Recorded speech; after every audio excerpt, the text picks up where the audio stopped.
তাহলে এই ডকুমেন্ট আমার কাছে কোথা থেকে আসে? না না, নতুন টিম আসবে তো। কেন ভাইয়া আমাকে কেন রাখবেন না? এতদিন মিটিং হয়ে এসব ইনফরমেশন।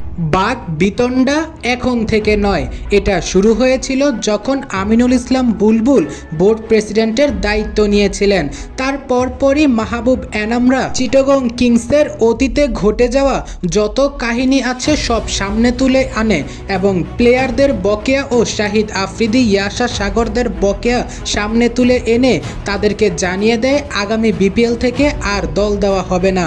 এরপর অবশ্য সামির কাদের চৌধুরী রেগেই গিয়েছিলেন, ডকুমেন্টস খুলে মিডিয়া ডেকে দেখিয়েছিলেন তার সমস্ত পেমেন্ট ফুলফিল আপ হয়ে গিয়েছে। এরপর অবশ্য চিটাগং কিংস ও বিপিএল গভর্নিং কাউন্সিলরের এই বাক বিতণ্ডার চ্যাপ্টার ক্লোজ হয়ে গিয়েছিল, কিন্তু নতুন করে আবারও শুরু হচ্ছে। এর কারণ হচ্ছে এতদিন জানা গিয়েছিল রাজশাহীর পরিবর্তে আসতে চলেছে নোয়াখালী টিম, কিন্তু আপনি শুনলে অবাক হয়ে যাবেন, ভেতরে ভেতরে বিসিবি কিংবা বিপিএল গভর্নিং কাউন্সিলরের পরিকল্পনা অন্য ছিল। তারা চায় না সামির কাদের চৌধুরী আর কন্টিনিউ করুক তার চিটাগং কিংস দল নিয়ে। তারা ভেতরে ভেতরে প্ল্যান করেছে চিটাগং কিংসকে তারা সরিয়ে দিবে এবং সেখানে নোয়াখালীকে এন্ট্রি ঘটাবে। দুর্বার রাজশাহীর পরিবর্তে রাজশাহীর নতুন মালিকানা আসবে। তবে এটা এখনও বিপিএল গভর্নিং কাউন্সিলরের প্রাথমিক সিদ্ধান্ত, এখন পর্যন্ত এটাই আছে।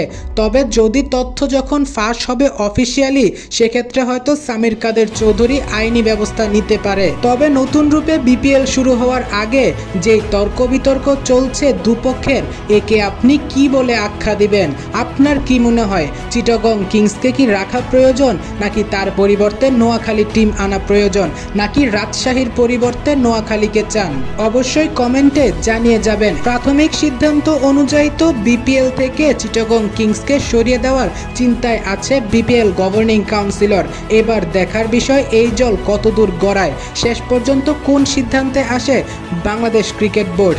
বিপিএল থেকে চিটাগংকে সরিয়ে দিয়ে নোয়াখালীকে জায়গা করে দিবে, নাকি অন্য কোনো দল যেমন রাজশাহীকে সরিয়ে দিয়ে সেখানে নোয়াখালীকে জায়গা করে দিবে। এবার সেটা শেষ পর্যন্ত দেখার পালা, জল কোথায় গিয়ে গড়ায়।